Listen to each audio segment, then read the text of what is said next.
అందరం చూద్దాం. చూడండి, కీర్తన గ్రంథము 1వ అధ్యాయం 1వ వచనం.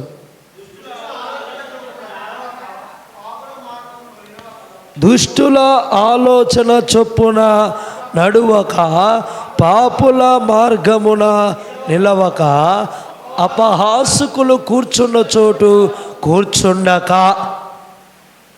రైట్. దీంట్లో ఈ వాక్య లేఖనములో ఒక అంశాన్ని ఈ పూట మనం ధ్యానం చేద్దాం. అది ఏంటిదంటే మార్గము. ఏంటిది? ఇంకా కొద్దిగా స్పష్టంగా మాట్లాడుకుంటే నీ మార్గము ఎటుగా ఉంది. హలో, మీ మార్గం ఎటుగా ఉంది? అసలు దేవుని లేఖనము ఏ మార్గములో నడవాలని నీకు బోధిస్తుంది. ఆ బోధకు తగిన మార్గములో నీవు ఉన్నావా, లేకపోతే నీ ఇష్టానుసారమైన మార్గములో నువ్వు నడుస్తున్నావా? ఒకసారి చూడండి,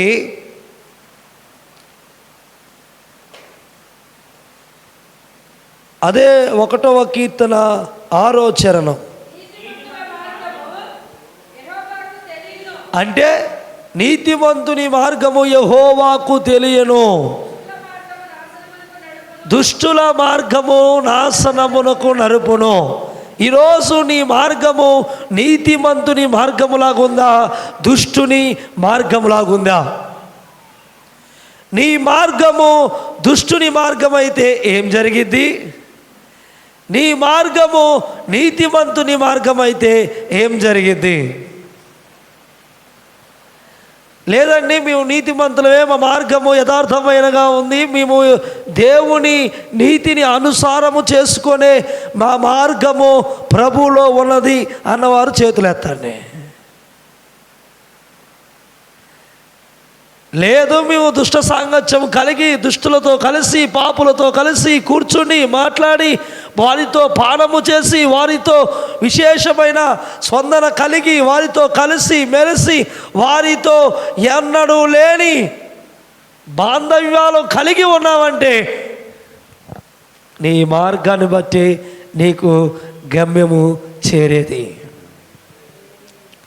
హల్లెలూయా. నీ మార్గం ఏదో తెలియకుండా నీవు దేవుని రాజ్యానికి వెళ్ళుట అసాధ్యం. క్రైస్తవ జీవితం అంటే, క్రైస్తవం అంటే, లేకపోతే యేసును నమ్మిన వారంటే చులకన భావంతో చూచుటకు అర్థము ఏంటి అంటే మన మార్గం ఎటున్నదో మొదటిగా మనకే అర్థము కాని పరిస్థితి. ఈ అంత్య దినాల్లో ఆఖరి సమయాల్లో నువ్వు ఏ మార్గములో ఉన్నావో, నువ్వు ఏ మార్గములో నడుస్తున్నావో, నీ పయనము ఎటుగా ఉన్నదో, నువ్వు పయనిస్తున్న పయనాన్ని బట్టి నీ గమ్యము ఉన్నదని నువ్వు గమనించగలిగితే ఆ మార్గమే నీకు సత్య మార్గముగా మార్చబడింది. హల్లెలూయా, హల్లెలూయా. అందుకనే నేను నా చిన్నప్పుడు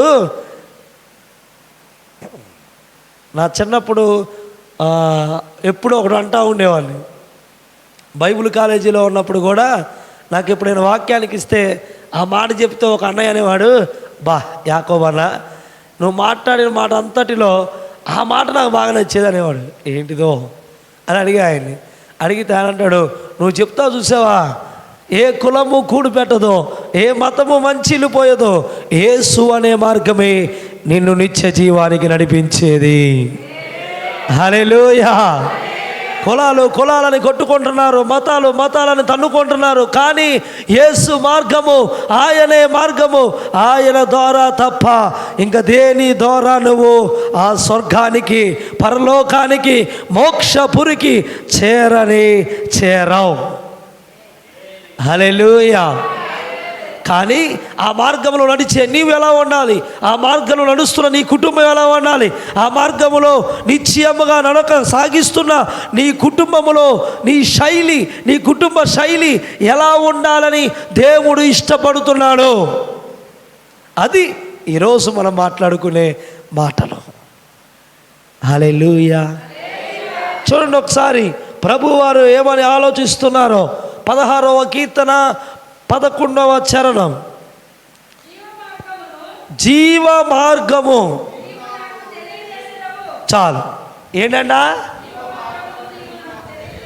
దేవుడు తెలియజేసే మార్గం, దేవునికి ఇష్టమైన మార్గం, దేవుడు మనకు నిత్యము బోధించే మార్గం ఏంటంటే జీవ మార్గం. ఆ మార్గములో పయనిస్తే నీకు మరణం ఉండదు, ఆ మార్గములో నిలిచి ఉంటే నీకు మరణం ఉండదు. ప్రభు కొరకు ఆకలి దప్పికలు కలిగిన నువ్వు మరణించవు. నువ్వు ప్రభు కొరకు నిలిచి ఉంటే చాలు. శ్రమ అయినను, నిందైనను, అవమానమైనను, కష్టమైనను, కలంకమైనను, ముడతైనను, ఏదైనాను నువ్వు అక్కడ నిలబడి ఆ మార్గంలో నిలిచి ఉంటే నీకు ఎన్నటికీ జీవాన్నే ప్రభు ప్రసాదిస్తాడు, కానీ నిర్జీవాన్ని ప్రభు నీకు ప్రసాదించడం. హల్లెలూయా, హల్లెలూయా. నేనంటాను, ఈరోజు నువ్వు దేవుని మార్గములో నిలబడి ఉంటే దేవుడు నీకు నిత్య జీవాన్ని అనుగ్రహిస్తాడు. మరణించిన స్థితిలో ఉన్న ప్రభు నిన్ను మరణం నుంచి లేపి నిన్ను జీవానికి ఇచ్చి జీవాన్ని ప్రసాదించి నిన్ను జీవాత్మతో కలిసేంత వరకు ప్రభు నీతోనే ఉంటాడు. హల్లెలూయా. ఎందుకో తెలుసా? ఆదామును తయారు చేసిన ప్రభు, ఆదామును తన రూపంలో సారూప్యములో తయారు చేసిన ప్రభు, ఆదాము నాసికారంధములో తన జీవాత్మను, జీవవాయువును ఊదాడు. హల్లెలూయా, హల్లెలూయా. ఈరోజు నీవు నేను ప్రభు మార్గంలో నిలిచి ఉంటే, నీతి మార్గంలో నిలిచి ఉంటే, యథార్థమైన మార్గంలో నిలిచి ఉంటే ప్రభు మనకు మొట్టమొదటిగా ఇచ్చేది జీవాన్ని ఇస్తాడు. హల్లెలూయా, హల్లెలూయా. జీవం కావాలా, నిర్జీవం కావాలా? మీరే ఇంకా బ్రాకెట్లో పూర్తి చేసుకోండి. చెప్పటం వరకే నా డ్యూటీ.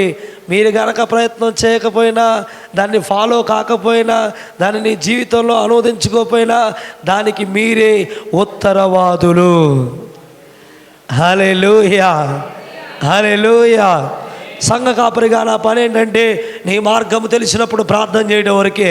నువ్వే మార్గంలో వెళ్ళినా, ప్రభువా ఈ బిడ్డ చూడు ఒక మార్గంలో వెళ్ళిపోతున్నాడు, అది నీకు ఆయుస్కరమైన మార్గము, ఒక్కసారి కనిపెట్టవా, ఒకసారి కనుపెట్టి చూడవా, నీ దృష్టితో ఈ బిడ్డను తాకవా, దర్శించవా, మారు మనసు కలగ చేయవా అని మాట్లాడి దేవునితో ప్రార్థించడం వరకే నా కర్తవ్యం.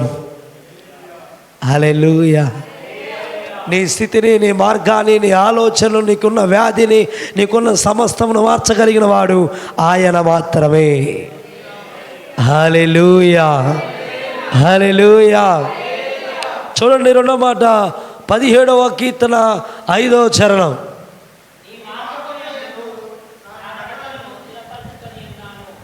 నీ మార్గము యందు నా నడకను స్థిరపరుచుకొని ఉన్నాను, నా కాలు జారలేదు. చాలు, బాగా వినండి. ఆయన మార్గంలో కనుక మనం వెళితే, ప్రభు మార్గంలో మనం వెళితే మన కాలు ఎన్నరికి జారదు. జారకపోగా ఎక్కడ మనం నిలబడాలో, ఎక్కడ మనం స్థిరపడాలో, ఎక్కడ మనం ఉంటే ప్రభుకు మహిమో, ఎక్కడుంటే నీ సాక్ష్యం డెవలప్ అయిద్దో, ఎక్కడుంటే నీ కుటుంబం అత్యధికంగా ఆస్వాదించబడిద్దో, ఎక్కడుంటే ప్రభుకి ఇష్టమో ప్రభువుకి తెలుసు. హల్లెలూయా. కాకపోతే ఆయన మార్గములో నీ కాళ్ళు నిలవాలి. కాసేపు ఎక్కడ, కాసేపు బజాట్లో, కాసేపు వీధిలో, కాసేపు ఆ అమ్మ దగ్గర, కాసేపు ఈ అమ్మ దగ్గర, కాసేపు ఆయ దగ్గర, కాసేపు ఆ తమ్ముడి దగ్గర ఉండి మన నడకలో ఏం చేసుకున్నాం? మన నడకలో ఏం చేసుకుంటున్నావు? స్వర్ణక్క ఏం చేసుకుంటున్నావు? మన నడకతలో పోతున్నాయి.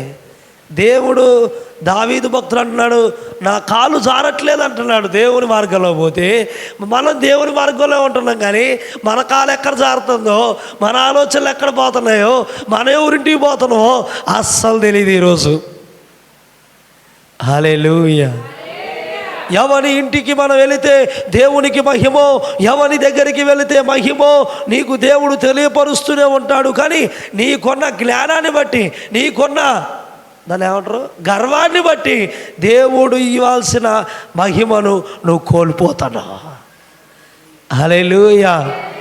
అందుకే భక్తులు అన్నారు ఇలా, నేను వెళ్ళే మార్గము నా యేసుకే తెలియును, నేను వెళ్ళే మార్గము నా యేసుకే తెలియును.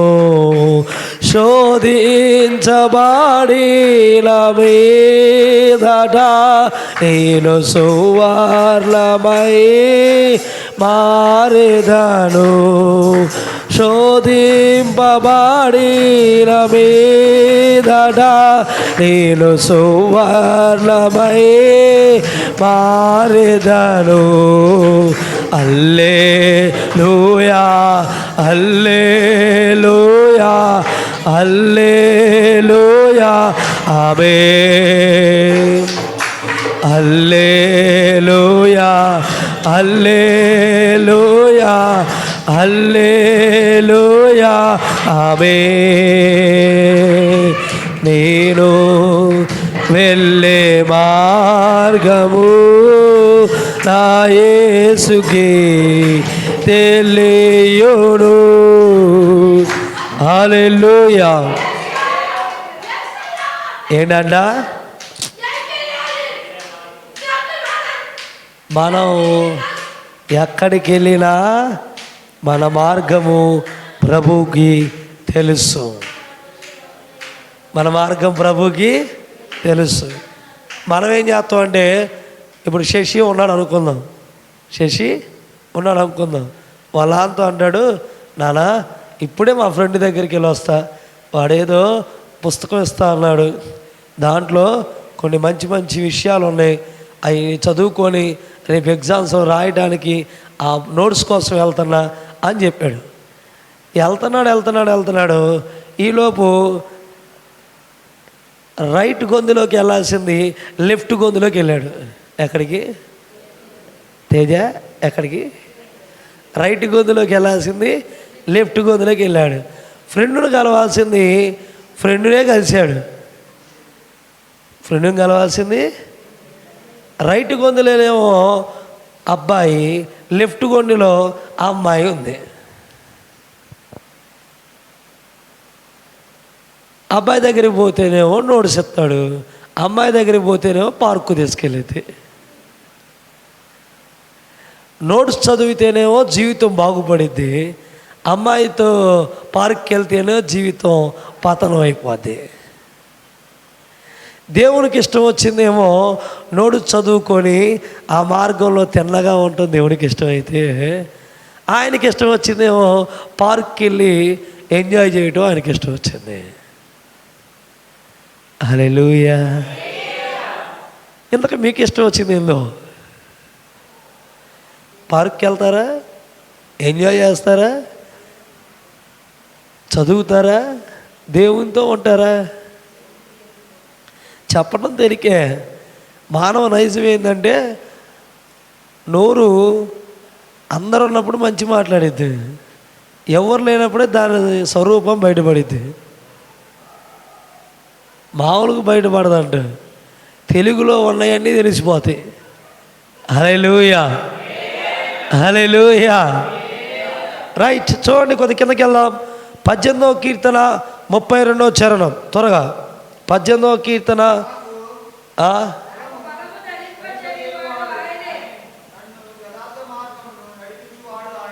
దానికి ప్రతిఫలము అనుగ్రహించువాడు ఆయనే,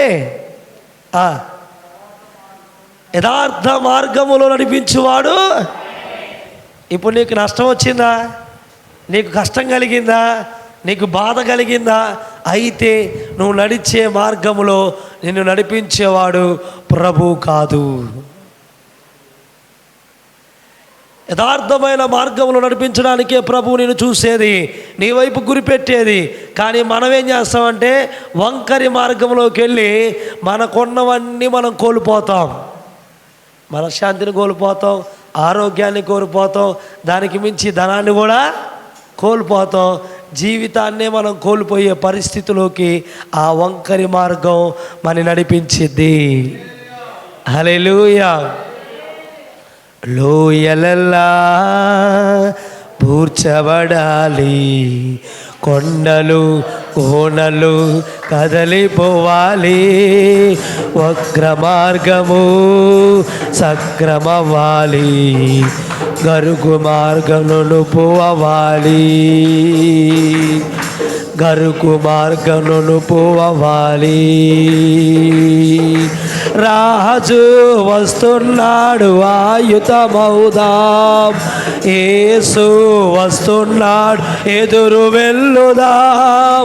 రాజు వస్తున్నాడు ఆయుధమౌదాం, యేసు వస్తున్నాడు ఎదురు వెళ్ళుదాం. లోయలల్లా పూడ్చబడాలి, కొండలు కోనలు కదలిపోవాలి, వక్ర మార్గము సక్రమవ్వాలి, గరుకు మార్గంను పోవాలి. హల్లెలూయా. ఏమవ్వాలి? వంకర మార్గాలు గరుకు మార్గాలన్నీ నునుపుగా మార్చబడాలి. హల్లెలూయా. అమ్మా నాన్నకు తెలియకోకుండా, భర్తకు తెలియకుండా, భార్యకు తెలియకుండా, భార్యాభర్తలు తిరిగిన, తల్లిదండ్రులు తెలియకుండా పిల్లలు తిరిగిన, పిల్లలకు తెలియకుండా తల్లిదండ్రులు తిరిగిన ఆ మార్గములన్నీ నాశనకరమైన దానికి నడిపిస్తాయి. హల్లెలూయా. యెహోవా నడిపిస్తే, యెహోవా నీ పక్క నుండి నిన్ను చేయి పట్టుకొని నిన్ను దర్శించి బలపరిచి ప్రభు కనుక నిన్ను నడిపిస్తే అది యథార్థమైన మార్గమే. హల్లెలూయా. యథార్థకరమైన మార్గము వానికి శ్రేయస్కరమని బైబుల్ చెబుతుంది. నువ్వు నడిచే మార్గము యథార్థముగా ఉండాలి.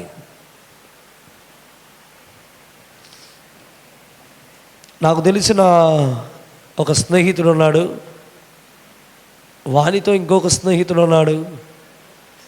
మేము ముగ్గురు మంచి ఫ్రెండ్స్, మంచి ఆత్మీయులం కూడా. అయితే ఒక స్నేహితుడు నా దగ్గర డబ్బులు తీసుకున్నాడు. ఇంకో స్నేహితుడు మేమిద్దరం డబ్బులు ఇచ్చి పుచ్చుకొని చూశాడు. ఏం చేశాడు? ఆ స్నేహితుడు అంటున్నా నాతో, ఎరా వాడు నీ దగ్గర అన్యాయంగా డబ్బులు తీసుకుంటున్నాడు కదా, మరి నువ్వు ఎందుకు గ్రహించవు అని నన్ను అడిగాడు. ఏమని అడిగాడు? స్వర్ణక్క ఏమని అడిగాడు? వాడు అన్యాయంగా నీ దగ్గర అంటే, నేను ఒక వస్తువు తీసుకున్నా, కొనుక్కున్నా, వాడు ఆత్మీయుడే, వాడు దేవుని బిడ్డే, కానీ ఏం చేశాడు? అన్యాయంగా డబ్బులు తీసుకున్నాడు. అది నాకు తెలుసు, అది నాకు కూడా తెలుసు, కానీ అడిగినంత వాడికి ఇచ్చేసా. అప్పుడు నా స్నేహితుడు అంటున్నాడు, వాడు అన్యాయంగా డబ్బులు తీసుకుంటూ నువ్వేమీ మాట్లాడవే. నేను వానితో చెప్పే మాట ఏంటి తెలుసా? వాడు అన్యాయంగా తీసుకున్నా, అక్రమంగా తీసుకున్నా, నేను వాడిని నమ్మి డబ్బులు ఇచ్చేవాడికి, నేను వాడిని నమ్మి డబ్బులు ఇచ్చా. నమ్మటం వరకే నా పని. హల్లెలూయా, హల్లెలూయా. నమ్మితే సమస్తము చేయగలిగిన వాడు నా పక్షమునున్నాడు. కాబట్టి వాడు అక్రమదారుడైనా అనీతిమంతుడైనా వాడు ఎవడైనా నాకు అనవసరం, నేను నమ్మటమే నా పని. నన్ను చేదరించుకోవడానికి నమ్ముతా వాడిని, నా మీద అబద్ధ ప్రచారం చేస్తున్న వాడిని నమ్ముతా నేను, నా మీద వాడు లేనిపోని నిందలు మోపుతున్న వాడిని నమ్ముతా నేను. అయినను వాడిని నమ్మే దేనికంటే నీచుడునైనా దౌర్భాగ్యమైన స్థితిలో ఉన్న నన్ను నమ్మి నాకు ఈ పని అప్పగించాడు నా దేవుడు. హల్లెలూయా. నమ్మాడు కాబట్టి మనము ప్రతి ఒక్కరిని నమ్మాలి. మోసం చేసిన నమ్మాలయా? యేసు ప్రభుని మోసం చేసిన యేసు ప్రభు నమ్మింది దేనికి తెలుసా వారిని? అది ఆయనలో ఉన్న ప్రేమ. ఆయన ప్రేమ మరణానికి మించినది. ఆయన ప్రేమ మరణాన్ని జయించగలిగింది.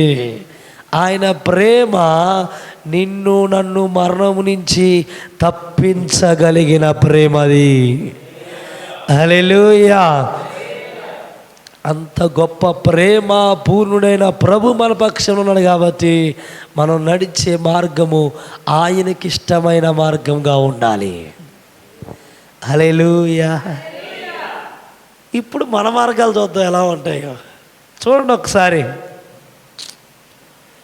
67వ కీర్తన మొదటి చరణం. 67వ కీర్తన మొదటి చరణం. ఒక్కళ్ళు చదవండి.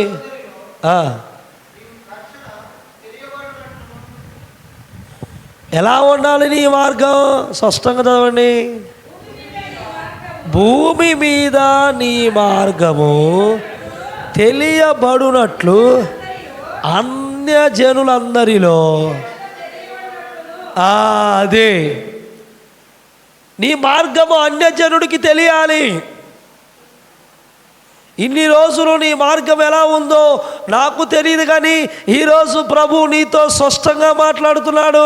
అన్య జనాంగం మధ్యలో నీ మార్గము ప్రభువుకి తెలియాలి. హల్లెలూయా. అదేంటి అంటే నువ్వు దేవుణ్ణి నమ్మావని, దేవుణ్ణి విశ్వసిస్తున్నావని, దేవుడిచ్చే గొప్ప రక్షణను నువ్వు అనుభవిస్తున్నావని, దేవుడు నీకు తోడుగా ఉన్నాడని, దేవుడు నిన్ను నడిపిస్తున్నాడని, దేవుడు నిన్ను బలపరుస్తున్నాడని, దేవుడు నీకు హస్తము చాపి సహాయము చేస్తున్నాడని, దేవుడే నీ పక్షమున యుద్ధము చేయువాడని వారు నిన్ను చూసి నమ్మాలి. హల్లెలూయా. అట్లా కాదు. వారు మనం చూడంగానే నమ్మేది ఏంటంటే వీరు పోతున్నారు కానీ దేనికి పనికిరారు, వీరు పోతున్నారు కానీ దేనికి విలువ చేయరు, వీళ్ళు వెళ్తున్నారు కానీ వీళ్ళని బట్టే ఇంకా సంఘం కూడా పాడైపోతుంది, వీళ్ళని బట్టే సమాజం పాడైపోతుంది, ఏమని బట్టి తన కాపురమే చెడిపోయింది, ఏమని బట్టే తన కొంప కొల్లేరయింది అని మాట్లాడుకునే స్థితిలో ఈరోజు మనముంటే మన మార్గము యెహోవాకు ఇష్టము కాదు. హల్లెలూయా. అది దుష్టుని మార్గము, అది నాశనమునికే నడిపించును. నిన్ను చూసిన వారు నీ మార్గాన్ని బట్టి ప్రభువుని గణపరచాలి. హల్లెలూయా. హల్లెలూయా. మీకు అర్థం కాదని చెప్తా. ఇప్పుడు స్వర్ణక్క ఉందనుకుందాం. స్వర్ణక్క ఆ బజాట్లో నడుచుకుంటూ పోతుంది. నడుచుకుంటూ పోతుంటే అందరూ ఏమంటారు చెప్పరే? వద్దులే, ఇక్కడ వద్దులే, కానీ అడిపోదాం. పోసారం పోయింది. పోసారం పోయి వాళ్ళ ఇంటి దగ్గర నుంచి బస్సు ఎక్కడానికి నడుచుకుంటూ పోతుంది. ఏమంటారు చెప్పరేంది? ఖమ్మం పోతుంది. ఎందుకు పోతుంది? పనులు పోతుంది. అదే ఖమ్మం పోయేటప్పుడు తెల్లచీర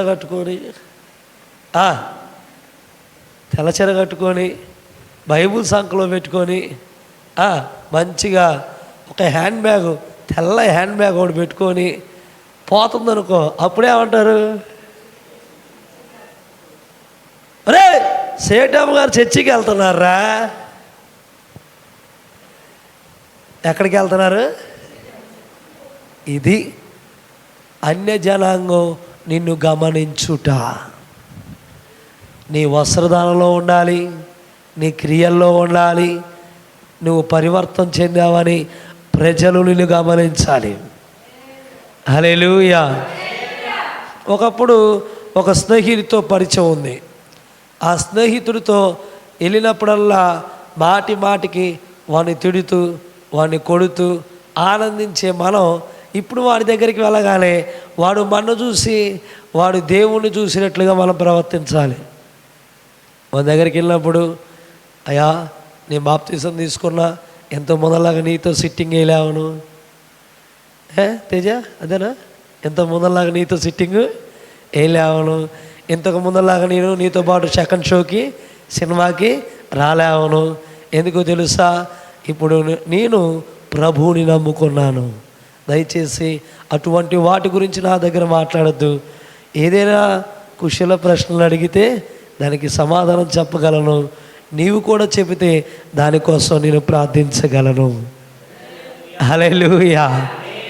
వెళ్ళగానే ఆ స్నేహితుడితో ఎలా ఉన్నావు, నీ భార్య ఎలా ఉంది, నీ పిల్లలు ఏం చదువుతున్నారు, మీ జీవితంలో మీరేం సాధించారు, ఈ రోజుకి నువ్వు కష్టపడుతూనే ఉన్నావే, ఏమీ కూడబెట్టుకోలేదా, ఎందుకొని మాకైతే దేవుడు సమస్తాన్ని ఇచ్చాడు. ఏమి లేకపోయినా కానీ క్రైస్తవుడు చెప్పి మాట తెలుసా, మాకు దేవుడు సమస్తాన్ని ఇచ్చాడు. అదేంటండి, అది అబద్ధం కదా. కాదు కాదు, అన్నీ ఇచ్చాడు. ఎక్కడ కాదు, నశించిపోయే ఈ భూమి మీద కాదు, పరలోకములో అన్నీ ఇచ్చాడు ప్రభు మనకి. హల్లెలూయా.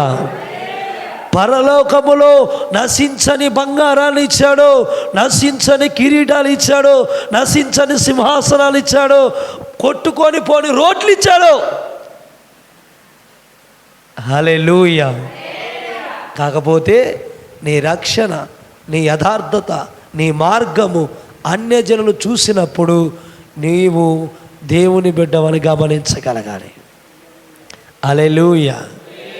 చూడండి, టైం అవుతుంది, ముందుకెళ్దాం. 68వ కీర్తన 4వ చరణం. దేవుని గూర్చి ఆయన నామమును బట్టి స్తోత్రగానము చేయుడి. వాహనం ఎక్కి అరణ్యములో ప్రయాణము చేయు. దేవుని కొరకు ఒక రాజ్య మార్గమును చేయుడి. యెహోవా ఆయన నామమును బట్టి చాలు. బాగా గమనించండి. నీ మార్గం ఎలా ఉండాలి అంటే, నీవు దేవుని రాజ్యాన్ని తయారు చేసే మార్గముగా నీ మార్గం ఉండాలి.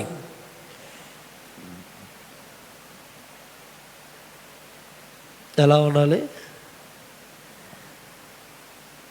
ఒక దేవుని రాజ్యాన్ని తయారు చేసే మార్గంగా నీ మార్గం ఉండాలి. యేసు ప్రభు కంటే 6 నెలల పెద్దోడు,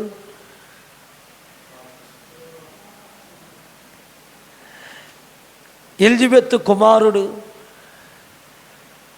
ప్రవక్త అయిన యాజకుడైన జకరయ కుమారుడు, దేవదూతే, దేవుని దూతే జకరయకు కనపడి ఈ పేరే పెట్టు. ఆయనకి ఎవరు అభిషేకం ఇవ్వకుండానే అరణ్యంలోకి పోయి యోర్దానుల దగ్గర నిలబడి నశించిపోతున్న ఆత్మను పిలిచి ఒక పెద్ద శబ్దముతో కేకలు వేసి నశించిపోతున్న వారిని పిలిచి వారికి ఆయన బాప్తిసం ఇచ్చాడు. హల్లెలూయా.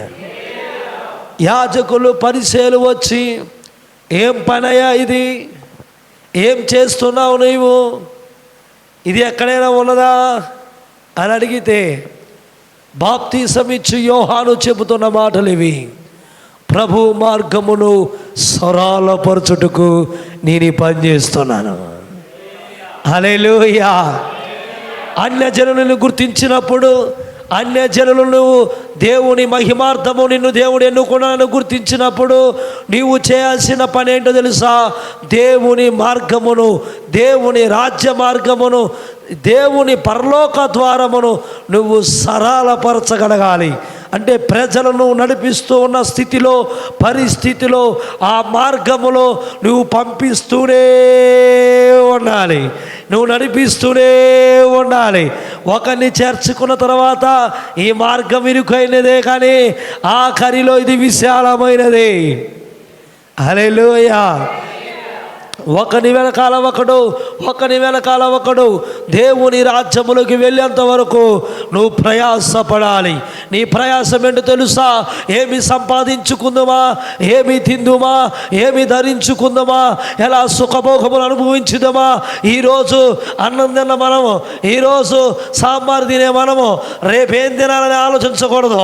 రేపు చికెన్ తిందామా, మటన్ తిందామా, ఫిష్ తిందామా, ఫ్రాన్స్ తిందామా ఆలోచించే మన మైండ్ అలాంటిదో కాకూడదు.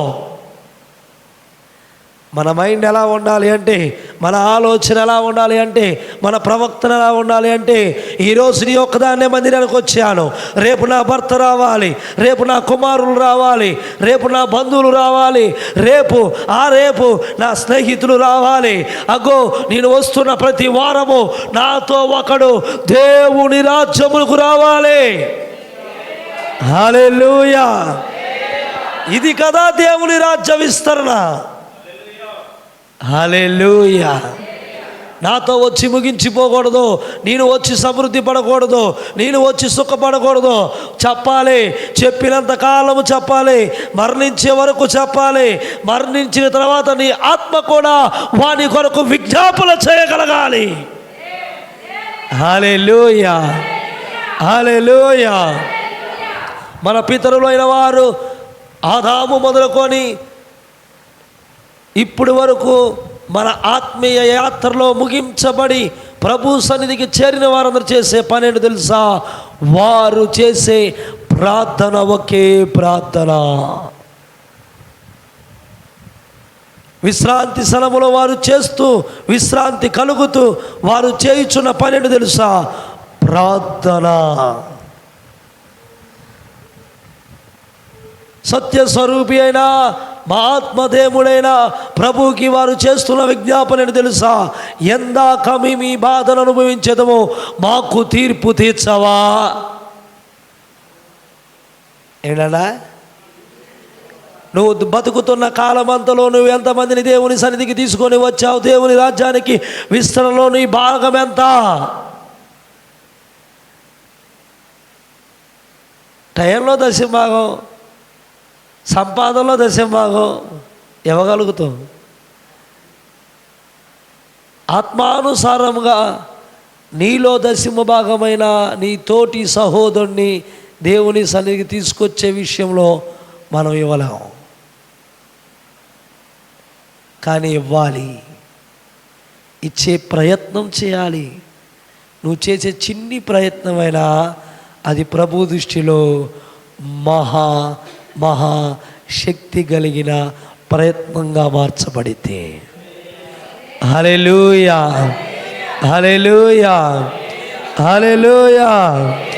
చూడండి ఇంకొక మాట, 77వ కీర్తన 6వ చరణం. 77వ కీర్తన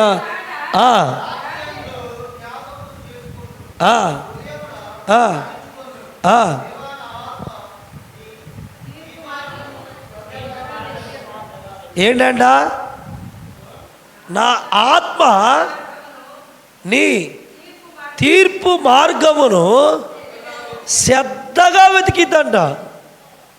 అంటే నీవు దేవుని రాజ్య వ్యాప్తి కొరకు ప్రజలను నడిపిస్తున్నప్పుడు నీ గురించి కలిగిన తీర్పును నువ్వు రేపు శ్రద్ధగా వెతకాలి. అక్కడ ఒక బోన్లో నేను నించోబెట్టి,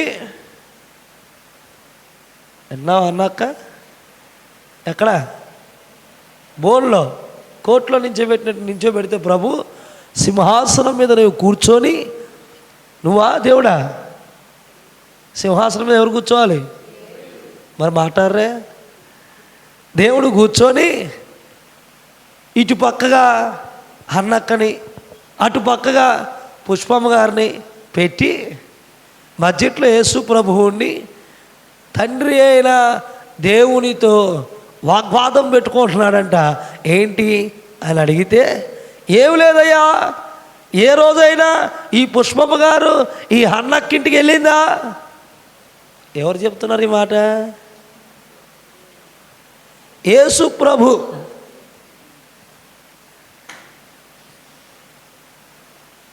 ఈలోపు హన్నక్క అంటుందంట అవతల బోన్లో నుంచొని, నిజమే కండి మా ఇంటికి ఎప్పుడైనా వచ్చిందావా, చర్చిలోకి వచ్చినా నా మొహం చూసేది అని చెప్పింది.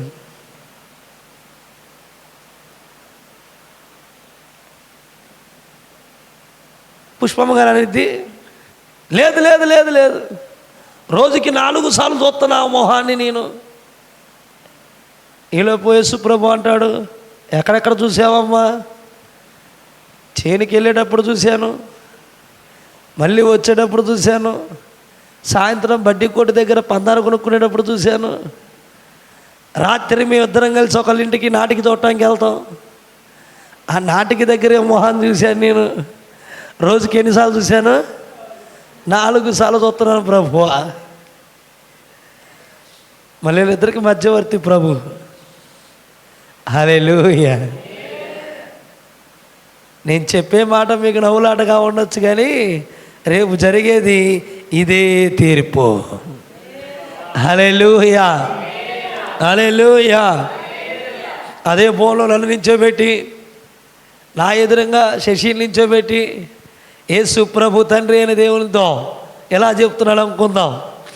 అయ్యా సేవకుడే కానీ ఏ రోజు ఈ బిడ్డ కొరకు కన్నీరు గార్చలేదు, ఏ రోజు ఈ బిడ్డను పట్టించుకోలేదు, ఏ రోజు ఈ బిడ్డ క్షేమం కొరకు అంగలార్చలేదు, ఖర్చు పెట్టలేదు, ఖర్చు చేయలేదు అని యేసు ప్రభు అంటే, ఒకవేళ అంటే అప్పుడు అవతల బోన్లో ఉన్న శశి అంటాడు, లేదయ్యా ఆయన కన్నీరు కార్చాడు, ఆయన ప్రయాసపడ్డాడు, నా కొరకు శ్రమించాడు, కానీ నేనే దుర్మార్గుండయ్యా, ఆయన చెప్పినప్పుడు నేను వెళ్ళలేదే, ఆయన ఖర్చు పెట్టి తీసుకెళ్తా అన్నప్పుడు ఆ ప్రదేశానికి నేను వెళ్ళలేకపోయానే, నన్నే క్షమించు ప్రభువా, ఆయనది తప్పు లేదు. ఇదే పరలోకంలో జరిగే తీర్పు దగ్గర సన్నివేశం. హల్లెలూయా. బైబిల్ చెప్తుంది మనకి ఉత్తరవాది ప్రభువు అని. అంటే జడ్జిమెంట్ ఇచ్చే దగ్గర ఉత్తరవాది ప్రభు, జడ్జిమెంట్ ఇచ్చేది దేవాతి దేవుడే, కానీ ఆత్మదేవుడు మనల్ని ఒప్పింపచేస్తాడు. అక్కడ సత్యమే పలుకుతారు, కానీ అసత్యం పలకడానికి ఏమాత్రం కూడా ఉండదు ఛాన్స్. అందుకనే ఆ తీర్పు సమయానికి మనం ఏం కావాలంటే యథార్థములుగా మార్చబడాలి. హల్లెలూయా. ఆఖరిగా ఒక మాట చూసి మనం ముగించుకుందాం. చూడండి, ఇంతవరకు కీర్తనలో తిరిగారు కదా, ఇప్పుడు బయటికి రండి. యూదాపత్రిక 1వ అధ్యాయం 11వ చరణం ఒకళ్ళు చదవండి. 1వ అధ్యాయం 11వ చరణం.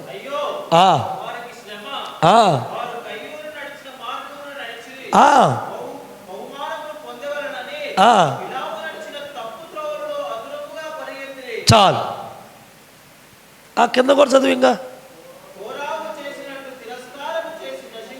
చాలు, బాగా వినండి. ఇక్కడ చెబుతున్న మాటలు యోధాపత్రికలో ఒకే అధ్యాయం ఉంటుంది. ఆ పుస్తకం మొత్తం ఒకే అధ్యాయం. ఒకసారి నాకెళ్ళి మొహాలు చూడండి, ఏ రోజైనా ఒక్క అధ్యాయంలో చదివారా? బైబుల్లో చిక్కుగా ఉన్న ప్రతి ముడికి ఇక్కడ ఆన్సర్ ఉంది ఈ ఒక్క అధ్యాయంలోనే. ప్రపంచం మొత్తానికి కొన్ని క్వశ్చన్లు ఉన్నాయి బైబుల్లో, ఆ అన్నిటికీ ఆన్సరు ఈ యోధాపత్రికలో ఉంది. హల్లెలూయా. కాకపోతే జనం ఒక్క అధ్యాయమే కానీ దీన్ని పట్టించుకోరు. మత్తయి సువార్త చదువుతారు, మార్కు సువార్త చదువుతారు, యోహాను సువార్త చదువుతారు, అపోస్తుల కార్యం మొత్తం చదువుతారు, కానీ యోధాపత్రిక చదవాలంటే మనసు రాదు కొంతమందికి. కానీ ఆ పత్రికలో ఎన్నో మర్మాలు ప్రభు దాచి ఉంచాడు. హల్లెలూయా. రైట్. ఇప్పుడు ఏమంటున్నాడు? ఇక్కడ ఎవరెవరిని తీసుకొస్తున్నాడు? ఆ మార్గము నడిచినట్టు మనం నడవకూడదని చెబుతున్నాడు. ఎవరంట? కయ్యూను నడిచిన మార్గంలో నడవద్దంటున్నారు, బిలాము నడిచిన మార్గంలో నడవద్దంటున్నారు, ఇంకా కోరాహు నడిచిన మార్గంలో నడవద్దని చెబుతున్నాడు. హల్లెలూయా హల్లెలూయా. కయ్యూను వలె అసూయ పెంచుకొని తమ్ముని చంపి పతన దశలోకి వెళ్ళొద్దు. మీకు ఆల్రెడీ ఎంతోమంది చెప్పా కానీ క్లుప్తంగా చెప్తున్నా. రెండోది, బిలాము బహుమానం కొరకు ఆశపడి దేవుని ప్రవక్త అయిన బిలాము బాలాకు రాజు ఇచ్చిన సొమ్ముకు ఆశపడి తన ప్రతిష్టతను కోల్పోయి ఇశ్రాయేలు ప్రజలను శపించడానికి పోతాడు. శపించడానికి పోతున్న ఈ బిలాము గారిని గాడిద ఎదుర్కొని, అయ్యో దేవుని దూత ఖడ్గం పట్టుకొని ఉంది, నీకు కళ్ళు కనపడట్లేదా, ఏ మనిషివయ్యా నువ్వు అని దానితో మాట్లాడిచ్చాడు ప్రభు. హల్లెలూయా. నీ మార్గము తిన్నదిగా కాకపోతే అన్న నాకెళ్ళి చూడండి ఒకసారి, ఇంటికి మీద చదువుకోండి. ఎక్కడ చదువుతున్నారండి?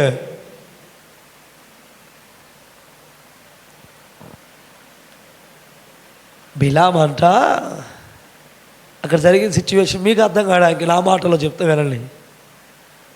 బాలాకు రాజు వచ్చి అన్నాడంట, ఇశ్రాయేలు ప్రజలను చేపించుటకు ఫస్ట్ తన బాలాకు రాజు యొక్క పనివారిని పంపిస్తే వాళ్ళు వచ్చి అంట, అయ్యా బంగారము దుస్తులను వెలగల వాటిని నీకు మా రాజు ఇచ్చి పంపించాడు, మిమ్మల్ని రమ్మని చెబుతున్నాడు అంటే ఆయన అన్నాడంట, అయ్యా నేను యెహోవా ప్రవక్తను, యెహోవా అని అడిగిన తర్వాతే నేను మీ దగ్గరకు వచ్చేది అని చెప్పాడంట. వెళ్ళి ప్రార్థన చేశాడంట. జాగ్రత్తగా నాకు వెళ్ళి ఏం చేశాడు? ప్రార్థన చేశాడు. ప్రార్థన చేస్తే దేవుడు ఏమన్నాడంటే పోవద్దని చెప్పాడు. ఏం చెప్పాడు? మళ్ళీ చెప్తున్నా, దేవుడు ఒకసారి చెబితే నువ్వు లక్షకు లక్ష 2 కోట్లు ఇచ్చినా కానీ ఇంకా అది ఫిక్సెడ్, మారదంతే. ఇవాళ పో, రేపు పో, ఎల్లుండి పోవద్దు అని చెప్పడు దేవుడు. ఒక్కసారి పొమ్మన్నాడా పోవాల్సిందంతే, వద్దన్నాడా ఆగిపోవాల్సిందంతే. మాట మార్చడానికి మన దేవుడు నీతి తక్కువ దేవుడు కాదు, నీతి కలిగిన దేవుడు మన దేవుడు. హల్లెలూయా, హల్లెలూయా. మొత్తానికి వాళ్ళు వెళ్ళి రాజుతో చెప్పారు. రాజు ఏం చేశాడంటే, లేదు లాభం లేదని చెప్పి ఒక గది నిండా బంగారాన్ని, వస్తువుల్ని, వెలగల వజ్రాల్ని, వైడూర్యాల్ని పంపించాడు. దేనికి? ఇశ్రాయేలు ప్రజలను శపించుటకు పంపిస్తే ఆయన ఏం చేశాడు? ఈసారి బంగారాన్ని చూసి, వస్త్రాలను చూసి, వెలగల వాటిని చూసి పదండి పోదాం అన్నాడు. ఏమన్నాడు? దేవుడిలో మార్పు ఉండదు, మనలో మార్పు వచ్చింది అంతే. హల్లెలూయా. ఆయన వెళ్ళొద్దన్నాడు. నువ్వు ఇంకోసారి వెళ్ళి ప్రార్థన చేసినా, ఇంకోసారి వెళ్ళి ప్రార్థన చేసినా, ఉపవాసం ఉండి ప్రార్థన చేసినా, కన్నీరు గార్చి ప్రార్థన చేసినా, ఆయన వెళ్ళొద్దన్న ప్రాంతానికి వెళ్ళినా నీకు అపజయమే. హల్లెలూయా, హల్లెలూయా. రైట్. అక్కడికి ఏమైందంటే మొత్తానికి ఆయన్ని తీసుకొని బయలుదేరాడు. గాడిద మీద ఎక్కాడు. గాడిద మీద పోతుంటే ఎప్పుడు ఎదురు తిరిగిన గాడిద కూడా ఇనికి 2 కాళ్ళు లేపాల్సింది, ముందుకు 2 కాళ్ళు లేపి కింద పడేసి ఎదురు తిరిగి, నీకు ఖడ్గం పట్టుకున్న దేవదూత కనపడట్లేదా అని ఎదురు మాట్లాడే స్థితికి ప్రవక్త వచ్చాడు. హల్లెలూయా. అర్థమవుతుంది నా మాట నీకు? దేవుడు వెళ్ళొద్దంటే, దేవుడు పోవద్దంటే, దేవుడు చెయ్యమన్నది నువ్వు చేయాలి. కానీ ఆయన నీకిష్టం వచ్చింది, నీకిష్టం వచ్చిన మనుషులు చెప్పారని నువ్వు చేద్దాం అనుకున్నా పసిపిల్లగా అడుగు లేస్తంతాను నిన్ను. హల్లెలూయా. ఆ మాటలు రాని మోగోడు కూడా తంతాను నిన్ను. దేనికి పనికిరాని అమ్మ కూడా నీ ఎదురుగా నించొని నువ్వు చేతకానడువిరా, నువ్వు దేనికి పనికిరాని వాడివిరా అని ఏలెత్తి నీ వైపు చూపించి నిన్నే విమర్శించే రోజులోకి వస్తాం. హల్లెలూయా. ఎప్పుడు తెలుసా? దేవుడు చెయ్యొద్దన్న పని నువ్వు చేస్తే, దేవుడు చేయొద్దన్న పని నువ్వు చేస్తే. వెళ్ళాడు, అక్కడికి వెళ్ళాడు, మొత్తానికి ఎట్టకేలకు గమ్యానికి చేరుకున్నాడు. అక్కడికి వెళ్ళి ఇశ్రాయేలు ప్రజలను శపించడానికి నోరు తెరిచాడంతే. లోపల ఏమనుకున్నాడో ప్రభువుకు తెలుసు. కానీ బయటికి మాత్రం దీవెన వచనాన్ని పంపించాడు. హల్లెలూయా, హల్లెలూయా. ప్రభువు చేయొద్దన్న పని, ప్రభు వెళ్ళొద్దన్న చోటకి నువ్వు వెళ్ళావా, అక్కడ నీకు జీవం కనపడవచ్చు, కానీ నువ్వు వెళ్ళాక అక్కడ నిర్జీవమే నీకు కనపడేది. ఎందుకు తెలుసా? నీ మార్గం ప్రభువుకు తెలుసు.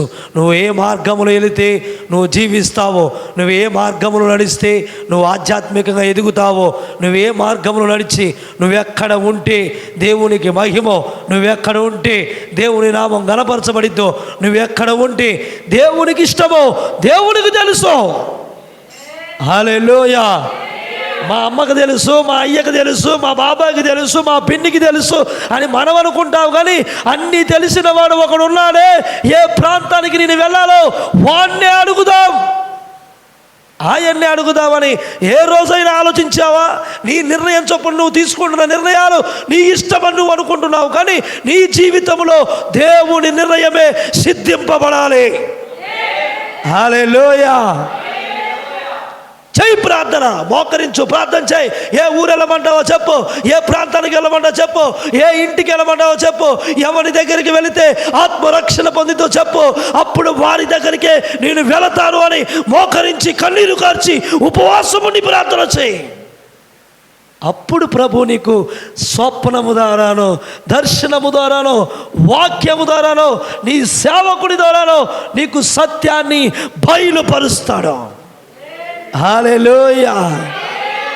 అది చెప్పిన చెప్పుడు కూడా ఎలా ఉండాలంటే బైబిల్లో చెప్పినట్లే ఉండాలి. బైబిల్లో అమ్మాయి లైట్ కింద కూర్చున్నావే, ఎర్రసీర కట్టుకొని నువ్వు ఇట్రా, నీ జీవితం ఈరోజు మార్చబడిద్ది. ఇది కాదు. ఇక్కడ కడుపు నొప్పితో అందరు ఉన్నారని చాలామంది చెప్తారు, అది కాదు. నేను నమ్ముతాను, బైబిల్లో ఉన్నట్లుగా చెప్తేనే నేను నమ్ముతా. ఆఖరికి వాడు నాతో తిరిగే సేవకుడైనా ఆయన కూడా ఏం చెప్పాలి? బైబిల్లో ఉన్నట్టు చెప్తేనే నేను నమ్ముతా. బైబిలే నేను నమ్ముతా, దేవుని మాటనే నమ్ముతా. దేవుడు ఏమన్నాడు తెలుసా? చేపలు పడుతున్నారు. ఎవరు? పేతురు, యోహాను, ఆంద్రయి చేపలు పడుతుంటే వాళ్ళ దగ్గరికి వెళ్ళి ఏమన్నాడు? ఏయ్, వల పట్టుకున్న పొడుగు అబ్బాయి ఇట్రా, సంచి పట్టుకున్న పొట్టి అబ్బాయి ఇట్రా, అవి ఆ మూడో పడవలో ఉన్నారు చూసావా, వాళ్ళందరినీ పిలుస్తున్నా అని చెప్పలే. ఏమన్నాడు తెలుసా? జబదయ కుమారుడైన యాకోబు నువ్వురా, సీమోను, పేతురు నువ్వురా, ఇక మీద నిన్ను చేపలు పట్టేవానిగా కాదు, మనుషులు పట్టే జాలరుగా నిన్ను చేస్తున్నారంతే. హల్లెలూయా. వాస్తవికతను నమ్మాలి మనం. మసిపూసి మారేడుకాయ చేసే ఏంటి మసిపూసి వెలుగుతో చెప్పే మాటలు మనం నమ్మకూడదు. నీకు లేదా వివేచన, నీకు లేదా దర్శనపు శక్తి, నీకు లేదా వాక్య అనుభవం. ఇన్ని రోజులు దేవుని గంధాన్ని పట్టుకొని చదువుతున్న నీవు ఎవరో చెప్పిన పొల్లటి కథలు నమ్ముతున్నావే. నీ కథలో, నీ స్టోరీలో, నీకున్న అనుభవంలో నీకంటూ ఒక సందేహము, ఒక ఆలోచన రాకుండా ఉంది అంటే నీ మార్గం ఎప్పుడో దుష్టుడి చేతిలో పెట్టేసావని లెక్క. హల్లెలూయా. అప్పుడు నీ మార్గము యెహోవా కాదు, దుష్టునికే తెలియదు. ఒక్క చిన్న మాట చదువుదామా? చూడండి ఒకసారి. ఆదికాండం 30వ అధ్యాయం 21వ వచనం నుంచి 26వ వచనం దాకా ఇంటికి వెళ్ళాక చదువుకోండి, టైం లేదు, అయిపోయింది. 21 నుంచి 26 దాకా ఇంటికి వెళ్ళాక చదువుకోండి. ఆదికాండం 30వ అధ్యాయం 21 చదువు తేజ. ఆ తరువాత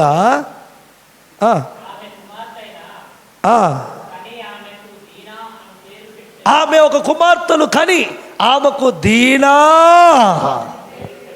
అనే పేరు పెట్టిందంట. ఏం పేరు? శ్యామల ఏం పేరు? పుష్పమ్మ గారు ఏం పేరు? ఏంది? దీనా. యాకోబు కుమారులతో పాటు ఒక ఆమె ఉన్నది. ఆమె కుమార్తె, ఆయన కుమార్తె, ఆమె పేరు దీనా. బా, ఈ పేరు చాలామంది పెట్టుకుంటారు కానీ ఈ చరిత్ర తెలియదు చాలామందికి. అక్క, ఈ చరిత్ర చాలామందికి తెలియదు. దీనాకు పెద్ద చరిత్ర ఉంది. ఇంటి మీద చదువుకోండి, 26వ వచనం దాకా చదవండి.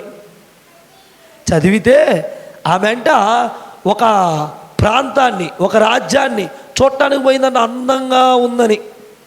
ఎన్నావా తేజ? ఏం చేసిందంట?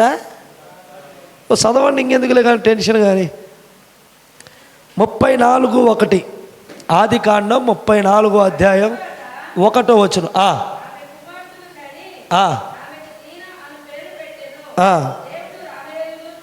34వ అధ్యాయం 1వ వచనం.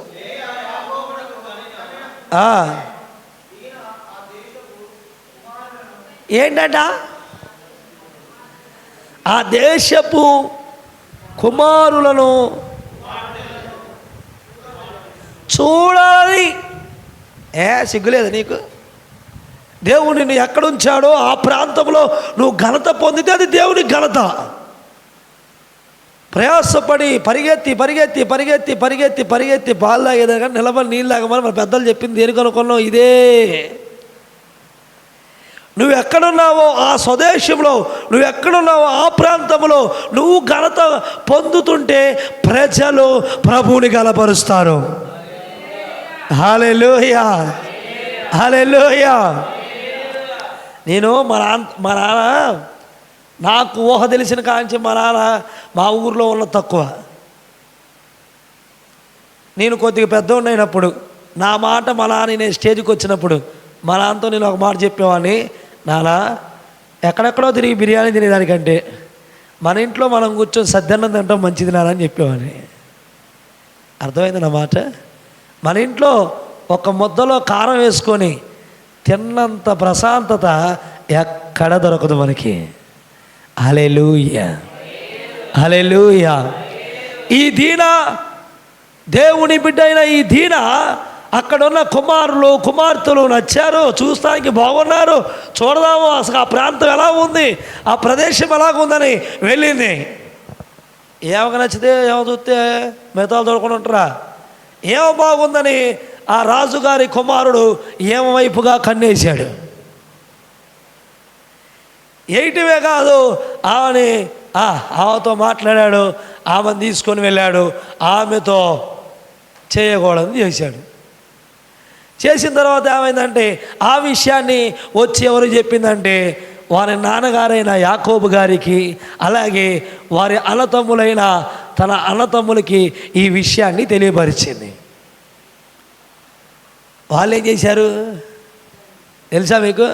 అయితే అయిందిలే, వాడేవాడో మొత్తానికి భలే పని చేశాడు, మొత్తానికి మా కట్నం ఇచ్చేది పని తప్పింది, పిల్లగాన్ని చూసే పని కూడా తప్పింది, వెళ్ళి వాడికి ఇచ్చి పెళ్లి చేస్తే పోయిద్దిలే అనే వాళ్ళే వాళ్ళు. ఏమన్నారు?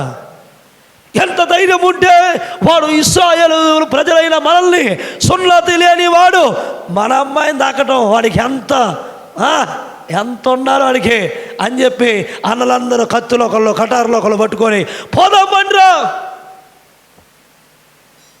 పోదామండి వాళ్ళని ఏం చేద్దాం, చేద్దాం ఈరోజు ఒక్కడ కూడా బతకడానికి లేదు, పురుషుడు అనేవాడు ఉండకూడదు ఆ ప్రాంతం అంతటిలో అని చెప్పి బయలుదేరుతుంటే యాకోబు గారు వారిని ఆపు చేశారు. అయినా కానీ ఉంటారుగా ఉడుకు రక్తం కలిగిన వాళ్ళు, ఆయనకి తెలియకోకుండా రామయ్య గారు అంటున్నారా ఎంతమంది పోయారు తెలుసా? 12 మంది పోలే, ఇద్దరే పోయారు. ఇద్దరు పోయి ఆ ప్రాంతంలో ఉన్న మగవాళ్ళందరినీ చంపేశారు. హల్లెలూయా. చూసావా? నీ మార్గము దేవునికి ఇష్టం లేని మార్గంగా ఉంటే, నీకు ఆశించినది, నువ్వు కంటికి ఆశించినది, నీ హృదయానికి అనిపించినది నువ్వు వెళ్ళాలని ఆశపడితే నీ మార్గంలో జరిగే నష్టము ఎంతమందికి కీడుని అనుభవించే రీతిలో చేయగలుగుతుందో తెలుసా? ఒక దీనా చేసిన పనికి ఆ ప్రాంతమంతా అన్నతమ్ములు అందరూ యాకోబు గారు సహితము ఒక తీరని మచ్చతో బాధపడ్డ స్థితి అది. హల్లెలూయా, హల్లెలూయా. నీ మార్గము యెహోవాకు తెలుసు. నువ్వు ఎక్కడుంటున్నావో అదే నీకు క్షేమం. నువ్వు చూసిన దానికి వెళ్ళి వెళ్ళాలనుకుంటే నీకు క్షేమం ఉండదు. మరలా చెబుతున్నా ఇంకో మాట ఏంటంటే, అబ్రహాముతో అబ్రహాముతో నడిచి వెళ్ళిన ఆయన ఎవరు? అబ్రహాముతో పాటు నడుచుకుంటూ వెళ్ళాడంట. ఆయన పేరు లోతు.